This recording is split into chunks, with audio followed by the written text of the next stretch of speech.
नमस्ते नमस्कार साथी सब अहाँ सबके स्वागत है हमारा यूट्यूब चैनल और विभिन्न पेजेस पे। अपने सब ई दृश्य देख रहल छी जे अपने मोहतरी जिला के बलवा नगर पालिका के परोल गांव के दृश्य हव। अपने सब के ई दृश्य दिखावे जा रहल छी जे विभिन्न साधु संत द्वारा और गांव के समिति द्वारा है न श्री श्री 108 श्री राम नाम महाजग है न चालू हो गेल हव। ई जग में जाके अहाँ सब एक बार जरूर पुण्य के भागीदारी बन जाओ। ई वीडियो शुरू से अंत तक जरूर देख दियो और कमेंट बॉक्स में जरूर लिख दियो जय श्री राम।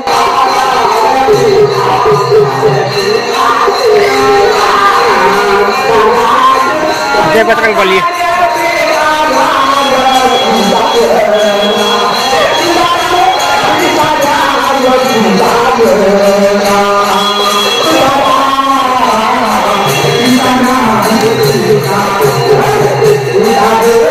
आवाज कृष्णा कृष्णा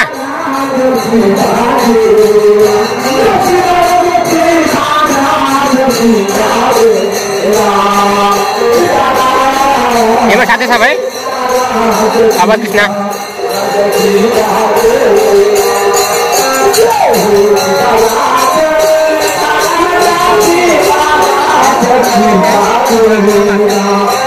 मरबा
वीडियो कर ले आप